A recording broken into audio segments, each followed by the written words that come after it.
नमस्कार दोस्तों। तो पहले पार्ट में हम लोग जो है काफ़ी डिटेल में यूएपीए लॉ और जो इंट्रा स्टेट माइग्रेंट वर्कर्स थे महाराष्ट्र के, उनके बारे में हम लोगों ने काफ़ी डिटेल से डिस्कस किया। अब हम लोग जो है मॉब लिंचिंग से रिलेटेड कानून में भारत को लेकर के क्या स्थिति है भारत में राज्यों की, इसको लेकर के देखेंगे। सुप्रीम कोर्ट ने अभी एक पिटीशन फाइल की गई है एक संस्था के द्वारा, NFI national federation of Indian women ऐसे करके एक संस्था है, उसने पिटीशन फाइल की है कि 2018 में सुप्रीम कोर्ट ने जो है मॉब लिंचिंग के अगेंस्ट कुछ इंस्ट्रक्शन दिए थे सरकारों को, लेकिन सरकारों ने उसमें जो है किसी तरीके की कोई खास रुचि दिखाई नहीं, कोई ढंग से कार्रवाई की नहीं है। तो सुप्रीम कोर्ट ने इस याचिका के सानिध्य में, संदर्भ में एक बार फिर से जो है सारी सरकारों से जवाब मांगा है कि भैया तुम लोगों ने किया क्या। 2018 से डिसीजन दे रखा है। तो ये आर्टिकल एक बार देख लेते हैं, इंपॉर्टेंट आर्टिकल है। तो यही मैटर है, देखिए कि सुप्रीम कोर्ट ने जो है मिनिस्ट्री ऑफ होम अफेयर्स और जो government of Maharashtra, Orissa, Rajasthan, Bihar, MP, Haryana, इन लोगों से इस पिटीशन के संदर्भ में जो है, इस पिटीशन के आलोक में इन लोगों से जवाब मांगा। और पिटीशन किसने डाली है? National federation of Indian women ने। और पिटीशन जो है किस बारे में है कि राज्यों ने जो इनएक्शन दिखाया है, मीन्स कार्यवाही ना करना दिखाया है अगेंस्ट मॉब वायलेंस और lynching of Muslims by cow vigilantes over the past 5 years, पिछले 5 सालों में। हमने बताया ना 2018 में डिसीजन आया था। यहाँ एक चीज़ ये समझिएगा आप कि देखिए मॉब लिंचिंग का मतलब आप थोड़ा समझ लीजिए। मॉब लिंचिंग का मतलब क्या है कि भीड़ ने कभी जो है न्याय करने की कोशिश की, ठीक। तो भीड़ ने जब न्याय करने की कोशिश की तो भीड़ जो है वो न्याय में जो सबसे अंत जो होता है उनकी सज़ा का, वो किसी आदमी को मार मार के मौत के किनारे पहुंचा देना या मौत ही दे देना, ये जो है उनका अंतिम समाधान होता है भीड़ का, ठीक है।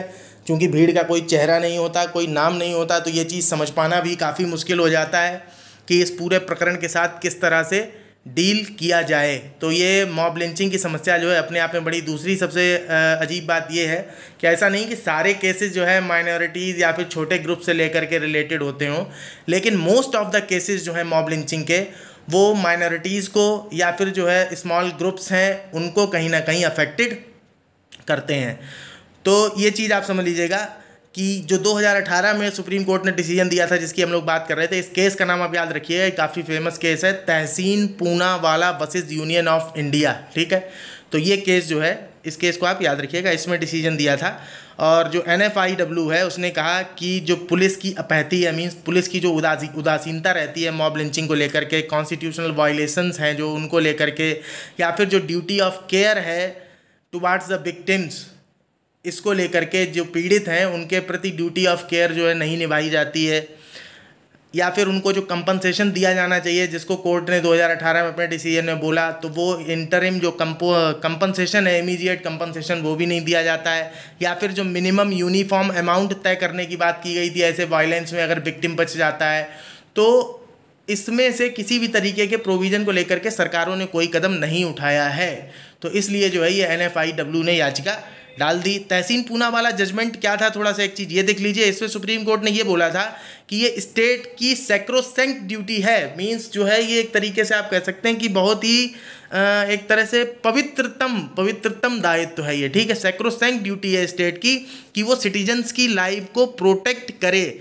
और जिस तरीके से इस समय लिंचिंग्स के केस बढ़ रहे हैं और इनके जो मीन्स भयानक से भयानक विजुअल्स हो सकते हैं, वो भयानक विजुअल जो है वो सोशल मीडिया के थ्रू यहाँ वायरल होते हैं, तो ऐसे में सरकार का ये बहुत ज़बरदस्त दायित्व बनता है, पवित्रतम दायित्व बनता है कि अपने नागरिकों की जान की रक्षा करे। और ये जो वीडियो वायरल हो जाते हैं ये कहीं ना कहीं ये दिखाते हैं कि समाज जो है वो अपने टॉलरेंस की वैल्यूज़ को खो चुका है और एक डाइवर्स कल्चर को सस्टेन रखने के हालात में नहीं रह गया है, ठीक है। उसके बाद जो बाई स्टैंडर वहाँ रहते हैं, जो वहाँ दर्शक रहते हैं, तमाशाई, वो भी देखते रहते हैं, उनसे भी यही पता चलता है कि अब सोसाइटी जो है उसमें उस तरीके का means bystander apathy, numbness of the mute spectators of the scene of the crime, the inertia of the law enforcing machinery to prevent such crimes and nip them in the bud and grandstanding of the incident by the perpetrators of the crimes including in the social media aggravates the entire problem, the court noted। Means court ने ये बात पूरी तरीके से note की कि लोग वहाँ देखते भी रहते हैं, बहुत बुरी तरीके से मारा जाता है, नोचा जाता है, पर लोग खड़े होके वहाँ देखते रहेंगे, बचाएगा कोई नहीं। उसके बाद में उसका वीडियो बना के उसको और एक्स्ट्रा में वायरल कर देते हैं। तो ये जो है ये अपने आप में एक तरीके से बड़ा ही निर्मम हो जाता है, समाज में कहीं भी किसी तरीके की कोई सहिष्णुता दिखाई नहीं देती है। उसके बाद कहते हैं कि इसलिए जो इस सुप्रीम कोर्ट ने बोला कि स्टेट जो है उनका प्रिंसिपल ऑब्लिगेशन है ये, ठीक है, मीन्स सैद्धांतिक दायित्व है, मूलभूत दायित्व है, प्रिंसिपल ऑब्लिगेशन है कि इस तरीके का जो विजिलेंटिज्म है, विजिलेंटिज्म का मतलब जो अति सतर्कता है लोगों की, ठीक है, कि जरा सा कहीं देखा नहीं कि तुरंत जो है इकट्ठा हो गए, न्याय करने के लिए पहुंच गए। कहने का मतलब ओवरऑल ये है कि सपोज करिए किसी ने कोई कानून तोड़ा भी है, तो कानून तोड़ने के बाद भी भीड़ कोई अधिकार नहीं है कि आप जो है वहाँ जाके मार मार के पीट पीट के न्याय कर दें किसी के साथ। आपको उसको जो है कम से कम पुलिस को सौंप देना चाहिए, बाकी पुलिस जो है आगे केस को इन्वेस्टिगेट करके चार्जशीट फाइल करके कोर्ट में ट्रायल चलाएगी, उसके बाद जो सज़ा होनी होगी उसको वो हो जाएगी। लेकिन ये कोई न्याय करने का तरीका नहीं हुआ कि भीड़ जो है पीट पीट के मार दे। तो यही बोला कोर्ट ने कि ये स्टेट का प्रिंसिपल ऑब्लिगेशन है कि इस तरीके के विजिलेंटिज्म को रोके, चाहे वो काऊ से रिलेटेड हो या फिर किसी और तरीके का विजिलेंट्स हो। क्योंकि ये विजिलेंट क्या करता है, ये विजिलेंटिज्म जो है ये एनार्की, अराजकता को बढ़ावा देता है, काओस यानी कि जो अस्त व्यस्तता फैला देता है, disorder, and eventually there is an emergence of a violent society. और इन सबसे अंततोगत्वा एक दिन जो है हिंसक समाज का जन्म होता है और कुछ नहीं होता है। और समाज हिंसक हो गया है एक बार, तो ऐसा नहीं आज एक व्यक्ति के लिए हिंसक है, कल को किसी क्षेत्र विशेष के लिए हिंसक हो सकता है। जैसे मणिपुर में आप देख ही रहे होंगे कितना बड़ा सामुदायिक संघर्ष चल रहा है, उसको जो है 4 महीना होने, 2.5-3 महीने होने जा रहा है, लेकिन वो भी ख़त्म नहीं हो रहा है। तो जब समाज हिंसक हो जाता है तो एक व्यक्ति के लिए हिंसक होने से आरंभ होगा और फिर इसकी हिंसा का क्षेत्र कितना व्यापक होता जाएगा इसका कोई अनुमान नहीं लगा सकता। तो कोर्ट ने बोला कि vigilantism can not by any stretch of imagination be given room to take shape. तो इसलिए विजिलेंटिज्म को किसी भी तरीके से जरा सा भी स्थान देने की गुंजाइश नहीं है समाज में, इसको बिल्कुल पूरी तरीके से रोका जाए। अब कौन कौन से केसेस जो है NFIAW की पिटीशन में शामिल हैं, तो केसेस कौन से हैं इससे कोई इंपॉर्टेंट नहीं, लेकिन आप राज्य देख लीजिए कौन कौन से। हालांकि ऊपर देख चुके हैं कितने राज्यों से मांगा उन्होंने जवाब कोर्ट ने। तो हरियाणा का मामला है, राजस्थान का मामला है, बिहार के सारण डिस्ट्रिक्ट का मामला है, महाराष्ट्र के लातूर का मामला है, राजस्थान के कोटा का मामला है, उड़ीसा के भुवनेश्वर का मामला है, मुंबई का मामला है। अब आप समझिए मुंबई जैसी जगहों पर भी मॉब लिंचिंग हो जा रही है जहाँ लोग इतने ज़्यादा प्रोग्रेसिव हैं एक तरह से। तो 7 रिमेडियल डायरेक्शंस दिए थे सुप्रीम कोर्ट ने। ये देख लीजिए कौन कौन से रिमेडियल डायरेक्शंस थे। सुप्रीम कोर्ट ने बोला था कि स्टेट्स जो है एक नोडल ऑफिसर बनाए जो कि SP की रैंक से नीचे का ना हो, जिसका काम रहेगा इस तरीके के जो प्रीजुडिस मोटिवेटेड क्राइम्स हैं, मीन्स पूर्वाग्रह से ग्रसित संचालित ऐसे जो अपराध हैं, इन अपराधों को रोकने के लिए नोडल ऑफिसर बनाए जो SPC की रैंक से नीचे का ना हो, जैसे मॉब वायलेंस है, लिंचिंग है। दूसरा इंस्ट्रक्शन क्या दिया था कि ऐसे मामलों में FIR तुरंत लॉन्च की जानी चाहिए। अगर कोई लिंचिंग का इंसिडेंट कहीं हो जाता है और लोकल पुलिस के संज्ञान में अगर आता है तो तुरंत FIR दर्ज करें। और स्टेशन हाउस ऑफिसर जो है जिसने FIR को रजिस्टर किया है उसकी ये जिम्मेदारी है कि जो डिस्ट्रिक्ट का नोडल ऑफिसर है उस नोडल ऑफिसर को तुरंत इन्फॉर्म करे। तो आप समझ ही रहे होंगे या तो SP होगा या SP से ऊपर के लेवल का अधिकारी होगा, ठीक है। तीसरा कि जो इन्वेस्टिगेशन है क्राइम की वो पर्सनली मॉनिटर की जाएगी उस नोडल ऑफिसर के द्वारा, और इन्वेस्टिगेशन और चार्जशीट फाइल भी करनी है with in the period of law. Stipulated period of law मतलब कि लॉ के अकॉर्डिंग जो समय सीमा बनाई गई है निर्धारित की जाएगी, उस समय सीमा के अंदर जो है इन्वेस्टिगेशन कंप्लीट करके चार्जशीट फाइल करनी होगी नोडल ऑफिसर को। चौथा क्या था कि विक्टिम्स को कंपनसेट करने के लिए सरकारें जो है किसी तरीके की कोई योजना वगैरह बनाएं। पांचवा क्या था कि अगर कोर्ट के डायरेक्शंस के साथ में कंप्लायंस नहीं दिखा पाती है पुलिस या डिस्ट्रिक्ट एडमिनिस्ट्रेशन ऑफिसर, तो इसको जो है एक्ट ऑफ डेलिब्रेट नेग्लिजेंस, जानबूझ के अनदेखा करने वाला कृत्य माना जाएगा, या फिर इसको जो है मिसकंडक्ट माना जाएगा, ठीक है, अशिष्ट आचरण माना जाएगा। For which appropriate action must be taken against him और हर, इसके लिए उसके खिलाफ कार्रवाई भी की जा सकती है जो केवल डिपार्टमेंटल एक्शन तक लिमिटेड नहीं होगी। देखिए डिपार्टमेंट तो एक्शन लेगा ही लेगा, डिपार्टमेंट नहीं छोड़ने वाला, डिपार्टमेंट के बाद उसके ऊपर एक्स्ट्रा और कार्यवाही की जाएगी, ठीक है, अंडर द सर्विस रूल्स। तो ये डिपार्टमेंट जो कार्यवाही होती है सर्विस रूल्स के अंदर की जाती है। छठवां, departmental action shall be taken to its logical conclusion preferably within 6 months, और 6 महीने के अंदर जो है जो भी डिपार्टमेंटल कार्यवाही होनी है वो एक लॉजिकल तार्किक निष्कर्ष तक पहुंच जानी चाहिए, 6 महीने की समय सीमा। 7वां और अंतिम पॉइंट जो तय किया था कोर्ट ने रेमेडियल डायरेक्शन के तौर पर, वो ये है कि स्टेट को जो है, जो स्टेट्स हैं उनको डिसिप्लिनरी एक्शन लेने चाहिए अपने ऑफिशियल्स के विरुद्ध, अगर वो इस तरीके के इंसिडेंट, मॉब लिंचिंग से रिलेटेड इंसिडेंट को नहीं रोकते हैं।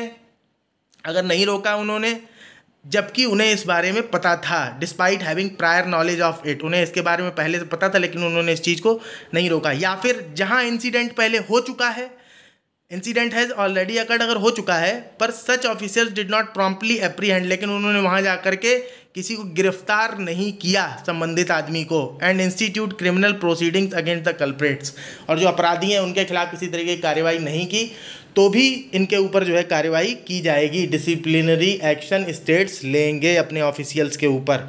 अब सरकार जो है किस तरीके से डील कर रही है इस पिटीशन को लेकर के, ये देखिए पिटीशन जो डाली गई इसको कंटेम्प्ट पिटीशन बोल रहे हैं, ठीक है ना। आपने एक वर्ड तो सुना होगा, कंटेम्प्ट ऑफ कोर्ट बहुत सुना होगा। तो कंटेम्प्ट ऑफ कोर्ट का मतलब है कोर्ट की अवमानना, तो कंटेम्प्ट पिटीशन का मतलब क्या है कि जो अवमानना की है सरकारों ने, इन सरकारों की अवमानना के खिलाफ याचिका डाली गई, तो उसको कंटेम्प्ट पिटीशन बोल रहे हैं, ठीक है। कभी कंफ्यूज मत होइए अगर पूछ पाछ लेगी कंटेम्प्ट पिटीशन क्या होता है, पता चला संविधान में कहीं पढ़ने को मिला ही नहीं कि हमने आर्टिकल 32 में केवल 5 तरह की रिट पढ़ी थी। चलिए ठीक है। तो स्टेट जो है कैसे रिस्पॉन्ड कर रहे हैं जरा इसको देख लीजिए। तो स्टेट जो है, कोर्ट ने इनसे कहा कि पहले तो आप जो है हमें 2018 से अब तक का ईयर वाइज डाटा दीजिए, ला करके स्टेटस रिपोर्ट दीजिए कि कितने केस आए, उन केसों में आपने क्या कार्रवाई की, किस तरीके के आपने जो है स्टेप्स लिए, मेजर्स लिए, क्या प्रिवेंशन किया, क्या रेमेडी दी, ये सारी डिटेल आप हमें ला करके दीजिए, ठीक है। दूसरा, जो मिनिस्ट्री ऑफ होम अफेयर्स है उसने कहा कि ठीक है हम एक मीटिंग करने वाले हैं डिपार्टमेंट्स के जो हेड हैं स्टेट गवर्नमेंट के, उनके साथ में कॉम्प्लायंस मेजर्स को लेकर के, प्रिवेंटिव और रिमेडियल क्या क्या मेजर्स हो सकते हैं इसको लेकर के मीटिंग करेंगे। और मतलब हमने मीटिंग की थी, ये जो है इन्होंने कहा गृह मंत्रालय ने। तो कोर्ट ने इनसे कहा कि ठीक है आप जो है एफिडेविट फाइल करो और बताओ कि ये जो मीटिंग की थी इसमें आप लोगों ने क्या आउटकम निकाले थे। तो ये जो है हमारा एक आर्टिकल था। चलते हैं इसके बाद हम लोग अपने आर्टिकल की तरफ। ये आर्टिकल जो है सैम ऑल्टमैन्स बायोमेट्रिक प्रोजेक्ट के बारे में। ये सैम ऑल्टमैन जो है ये पहले इनके साथ काम करते थे, एलन मस्क के साथ में काम करते थे, बाद में दोनों लोग जो है अलग हो गए। तो ये कुल मिला के वर्ल्ड कॉइन प्रोजेक्ट के बारे में थोड़ा समझ लीजिए, इंपॉर्टेंट है। यूपीएससी ऐसी चीज़ों को काफ़ी बार क्वेश्चन पूछ लेती है, थोड़ा ज़्यादा टेक्निकल है, कुछ नहीं है, थोड़ा सा टेक्निकल केवल, ठीक है। आप ये समझिए कि ये वर्ल्ड कॉइन प्रोजेक्ट का काम क्या है, ऐसे सिंपली ये समझ लीजिए, ज़्यादा डिटेल में जाने की ज़रूरत नहीं है। कि ऐसे समझो आप कि ये किसी आदमी के पास जाएंगे, उसके बाद में भेजेंगे जब किसी आदमी को, तो उसको एक मशीन दे करके भेजेंगे और वो मशीन किस आदमी को दी जाएगी, जो इस वर्ल्ड कॉइन प्रोजेक्ट के तहत खुद को साइन अप करेगा इस काम के लिए कि हम दरवाजे दरवाजे जा कर के लोगों को एनरोल करेंगे, इसमें शामिल करेंगे। तो ऐसे साइन अप करने वाले लोगों को कुछ ट्रेनिंग कराई जाएगी और ट्रेनिंग कराने के बाद उनको एक जो है मशीन दी जाएगी जिससे जो है आँखों का आइरिस जो है उसको स्कैन करेंगे, एक फ़ोटो लेंगे और फोटो और आइरिस स्कैन दोनों को मैच करके एक जो है वर्ल्ड आईडी जनरेट की जाएगी। और वर्ल्ड आईडी जनरेट करने के बाद जो है कुछ क्रिप्टो करेंसी जो है उस आदमी को इशू कर दी जाएंगी। ये पूरा जो है वर्ल्ड कॉइन प्रोजेक्ट है। हम एक बार फिर से रिपीट कर देते हैं कि जैसे आपने देखा होगा, आप किसी साइट पर जाते हैं, साइन अप करने का ऑप्शन आता है, तो वर्ल्ड कॉइन प्रोजेक्ट पर जाएंगे तो साइन अप करने का ऑप्शन आएगा, आदमी साइन अप करेगा, उसको जो है अगर वो एज ए वॉलंटियर अपने आप को रजिस्टर करता है तो उसे जो है कुछ ट्रेनिंग दिलाई जाएगी। ट्रेनिंग दिलाने के बाद में उसको मशीन दे करके भेजा जाएगा, दरवाजे दरवाजे जाके लोगों के, मीन्स दरवाजे दरवाजे जाके मतलब कोई कंपेल नहीं किया जाएगा कि तुम दरवाजे दरवाजे जाओ, लेकिन जाके करना यही है उसको, ठीक है। तो जाके आइरिस स्कैन करेगा, आइरिस स्कैन करने के बाद में फ़ोटो लेगा, उस फोटो के साथ में आइरिस स्कैन को अटैच करेगा, फिर वहीं पे जो है उस फोटो को डिलीट कर दिया जाएगा कुछ टाइम बाद, ठीक है। मतलब वहीं पे कहने का मतलब ये कुछ टाइम बाद उस फोटो को डिलीट कर दिया जाएगा। ये अपने बचाव के लिए इन्होंने किया है क्योंकि डाटा कलेक्ट होगा ना भाई इस तरीके से। और उसके बाद में इस पूरे काम के बदले में जिस आदमी की आंख का आइरिस स्कैन किया था उसको जो है कुछ क्रिप्टो करेंसी जो है वो इशू कर दी जाएगी। और वो क्रिप्टो करेंसी जब इशू कर देंगे तो वो आदमी जो है उस क्रिप्टो करेंसी का एक तरीके से ओनर हो जाएगा, वो उसको बेच सकता है, खरीद सकता है, उसकी करेंसी के पैसे घटेंगे बढ़ेंगे। कुल मिला के आप ये समझ सकते हैं कि डिजिटल इकोनॉमी से रिलेट करने की बात कर रहा है ये वर्ल्ड कॉइन प्रोजेक्ट, ठीक है। और वर्ल्ड कॉइन प्रोजेक्ट ये जो रिलेट करने की बात कर रहा है डिजिटल इकोनॉमी से थ्रू द क्रिप्टो करेंसी। और क्रिप्टो करेंसी लेकर आप जान लोगे इंडिया का स्टैंड पहले से ही काफ़ी जो है अभी मामला अधर में ही लटका है। हालांकि भारत सरकार धीरे धीरे इस चीज़ के लिए राजी हो रही है कि हम क्रिप्टो करेंसीज को धीरे धीरे करके रेगुलेट करेंगे, लेकिन ये रेगुलेट बाद में कर पाएंगे। ये प्रोजेक्ट जो है पहले ही इंडिया में आ चुका है कई शहरों में, जैसे दिल्ली है, नोएडा है, बेंगलोर है। तो यहाँ पे साइन अप करके वॉलंटियर आँखों का स्कैन करते घूम रहे हैं और लोगों को जो है दिला रहे हैं क्रिप्टो करेंसी, ठीक है। तो देखिएगा कोई आपके पास भी आँखों की स्कैन करके क्रिप्टो करेंसी दिलाने आए। कुल मिला के कंपनी का मोटिव ये है कि वो उनका कहना ये है कि हम इस दुनिया का एक ऐसा डाटाबेस बना रहे हैं जिसमें हर आदमी डिजिटल इकोनॉमी के साथ में और उससे रिलेटेड ट्रांजैक्शंस के साथ में रिलेट करेगा, ठीक है। तो ओवरऑल प्रोजेक्ट जो है ये था, अब आप समझ गए होंगे। अब आप देख लीजिए कि तो वर्ल्ड कॉइन जो है ये वर्ल्ड के largest identity and financial public network को बना रहे हैं, open to people worldwide, ठीक है। दुनिया के सारे लोगों के लिए खुला हुआ है। Worldcoin is an initiative to create a digital network in which everyone can claim some kind of stake, जो दिया जाएगा उनको, है ना। और एक चीज़ हाँ ये समझ लीजिएगा कि जिससे आइरिस स्कैन किया जाता है उस डिवाइस को कहते हैं ऑर्ब, ORB, ऑर्ब, ठीक है। और ये जो वॉलंटियर जो साइन अप कर करके करेंगे जाके स्कैन, इनको कहते हैं ऑर्ब ऑपरेटर, ठीक है। तो ऑर्ब ऑपरेटर जाएंगे ऑर्ब से आइरिस स्कैन करेंगे, ओके। और ये बायोमेट्रिक डाटा जो है कलेक्ट करेंगे और फिर उसके बाद में वहीं वर्ल्ड आईडी उनको प्रोवाइड करा देंगे। अब ये वर्ल्ड कॉइन वर्क कैसे करता है तो आप समझ ही गए होंगे कि ऑर्ब ऑपरेटर जो है अपनी लोकेलिटी में जाएंगे बायोमेट्रिक डिवाइस पे और ट्रेनिंग लेकर के जा करके वहाँ आइरिस स्कैन करेंगे। यही सारी चीज़ें देखिए लिखी हुई हैं। और ये ट्रांजैक्शंस जो है वो एसेट की तरह जिसके लिए वर्ल्ड आईडी जनरेट की जाएगी उसको दे दिया जाएगा। उसके प्राइस जो है वो बढ़ सकते हैं, देखिए इसमें ये नहीं लिखा घट सकते हैं, जो बढ़ सकते हैं तो घट भी सकते हैं, ठीक है। और यूज़र जो है अपना बाई और सेल कर सकेगा, ये जो क्रिप्टो करेंसी उनको मिलेगी। फिलहाल ये ध्यान रखिएगा कि ये जो है इथीरियम ब्लॉकचेन के ऊपर डिपेंड करता है। और इथीरियम जो है इसके अपने मतलब इथीरियम एक तरीके से प्लेटफॉर्म है और इसकी खुद की अपनी एक क्रिप्टो करेंसी है जिसका नाम है ईथर। तो यही ईथर क्रिप्टो करेंसी जो है ये दी जाएगी, ठीक है, यही मिलेगा। Which is the second largest crypto by market capitalization, ये जो है सेकेंड लार्जेस्ट क्रिप्टो है ईथर, ठीक है। उसके बाद में आप देखिए कि प्रॉब्लम्स क्या क्या है। हाँ, तो कंपनी का कहना क्या है जब इनसे कहा जाता है कि भैया तुम ये डाटा क्यों इकट्ठा कर रहे हो, कंपनी का कहना ये है कि हम जो है जीरो नॉलेज प्रूफ्स, ये इंपॉर्टेंट टर्म है, इसको आप देख लीजिए, कभी पीटी में वन लाइनर के तौर पे पूछा जा सकता है आपसे कि हम जीरो नॉलेज प्रूफ्स की तरह ये डाटा इकट्ठा कर रहे हैं और इसमें जो यूज़र की प्राइवेसी है हम उसको बिल्कुल भी गड़बड़ नहीं करते हैं। इवन हमारा ये जो डाटा कलेक्शन का पूरा सिस्टम है ये यूरोप का जो GDPR है, general data protection regulation bill है यूरोपियन यूनियन का, उसके अकॉर्डिंग उसके साथ कंप्लाइंस रखता है। तो हम किसी तरीके की जो है डाटा प्राइवेसी का उल्लंघन नहीं कर रहे हैं, ठीक है। मतलब इनके कहने का ये है कि अब ये इंपॉर्टेंट पॉइंट है, आप ध्यान रखिएगा कि नाम भी नहीं लेते, फ़ोन नंबर भी नहीं लेते, ईमेल एड्रेस भी नहीं लेते, होम एड्रेस भी नहीं लेते। इनका कहना ये हम लेते कुछ नहीं, केवल एक फ़ोटो भर ज़रूर लेते हैं और उस फोटो को भी जो है हम डिलीट कर देते हैं बाद में। तो हम ऐसा कुछ नहीं करते, ठीक है। और फोटो ऐसा नहीं कि डिलीट कर ही कर देंगे, लेकिन अगर मान लो कि यूज़र ने जो है ऑप्ट कर लिया कि आप हमारी फ़ोटो बनाए रखिए, ठीक है, तो फिर जो है हम उसकी फ़ोटो बनाए रखते हैं, ठीक। अब आप समझ रहे होंगे कि उसमें ऑप्शन देते होंगे ये कि आप अगर अपनी फ़ोटो बनाए रखते हैं तो हम आपको 10 क्रिप्टो करेंसी एक्स्ट्रा देंगे, ठीक है। तो अब भारत आप समझ ही रहे हैं, अनएम्प्लॉयमेंट रेट इतने हाई पे है, लोग ऐसे ही परेशान हैं, रोटी पानी खाने को है नहीं। अभी एक वीडियो वायरल हुआ, आप लोगों ने देखा ही होगा, है ना, कि सब्ज़ी खरीदने गया था मंडी में, आज़ादपुर मंडी का वीडियो था। तो वो इतना ज़्यादा महंगी है सब्ज़ी कि सब्ज़ी बेचने वाला सब्ज़ी नहीं खरीद पा रहा है और जो है बात करते करते वो रोने लगा। तो ये स्थिति है भारतीय समाज के एक खंड की, आप ये समझिए कि अब ऐसी स्थिति में ये जब ऑप्शन मिलेगा अगर इनको कि 10 क्रिप्टो करेंसी एक्स्ट्रा मिल रही हैं, तो ये फ़ोटो क्या या एक्स्ट्रा में अपना नाम भी बता देंगे, सब पूरा डिटेल दे देंगे, ठीक है ना। और ये फ्यूचर में कितना खतरनाक होगा इसके बारे में कोई कुछ भी नहीं सोच रहा है। कुल मिला के और का काम जो है वो एक आइरिस कोड जनरेट करना है। आगे आप देखिए, तो भारत में आ चुका है। दिल्ली, नोएडा, बंगलौर जैसे शहरों में 18 लोकेशंस हैं वर्ल्ड कॉइन से रिलेटेड जो भारत में हैं, ठीक है। इसी के साथ में हमारा जो है, इसके अलावा कुछ पॉपुलर मॉल्स हैं, मेट्रो स्टेशन हैं, वहाँ पर भी जो है इस तरीके का आइरिस स्कैन वॉलंटियर जो है वो कर रहे हैं। ये वॉलंटियर है कहाँ, चलिए ठीक है। अगला लास्ट आर्टिकल आज का देख लीजिए आप, ये सेल फ्री डीएनए को लेकर के है। इसकी हेडिंग देख लीजिए, इसकी हेडिंग से ही थोड़ा समझ में आ जाएगा आपको। Cell free DNA promises to transform how we find diseases in advance. तो पहली चीज़ तो ये कि ये सेल फ्री डीएनए क्या होता है, पहले तो ये समझा जाए।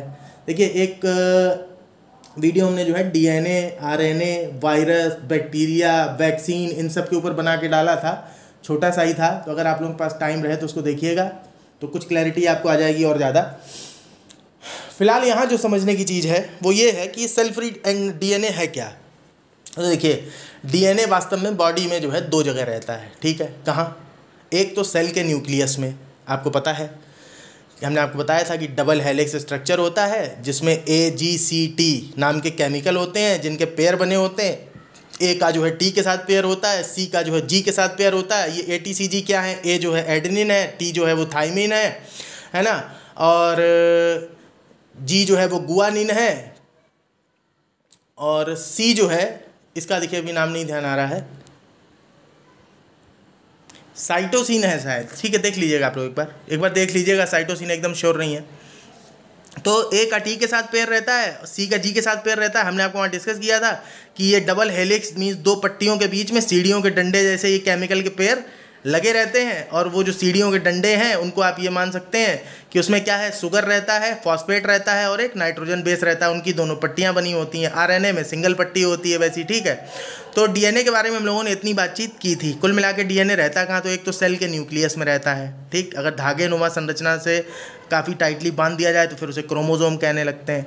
तो डीएनए रहेगा सेल के न्यूक्लियस में। दूसरा कहाँ? माइटोकॉन्ड्रिया का अपना एक अलग डीएनए होता है, ये हमने आपको बताया था। तो बॉडी में 2 जगह तो डीएनए आपको मिलेगा, एक माइटोकॉन्ड्रियल डीएनए होगा, दूसरा सेल के न्यूक्लियस में डीएनए होगा। अब होता क्या है कि जब सेल जो है वो डिग्रेड होने लगती है, ठीक है, तो अगर किसी तरीके की मान लो बीमारी हो जाए किसी आदमी को गंभीर, तो उसमें क्या होता है कि सेल्स जो है वो डिग्रेडेड होती है। जब सेल्स डिग्रेड होती है डीएनए भी डिग्रेडेड होता है, और जब डीएनए डिग्रेडेड होता है तो वो जो बॉडी के फ्लूइड्स होते हैं, जो द्रव हैं, द्रव पदार्थ जो उपस्थित हैं शरीर में, उन द्रव पदार्थों में जो है वो डीएनए के फ्रेगमेंट जो हैं यानी टुकड़े सम्मिलित हो जाते हैं। दोनों तरीके के डीएनए हो सकते हैं, माइटोकॉन्ड्रियल डीएनए भी हो सकता है और न्यूक्लियस से रिलेटेड डीएनए भी हो सकता है। तो ये जो है इस तरीके के डीएनए को जो फ्रीली फ्लूइड में मिल जाता है, डीएनए के वो फ्रेगमेंट्स जो फ्रीली फ्लूइड में मिल जाएंगे उनको कहते हैं सेल फ्री डीएनए। अब आप समझ गए होंगे, ठीक है। वो माइटोकॉन्ड्रिया का भी रिलेटेड हो सकता है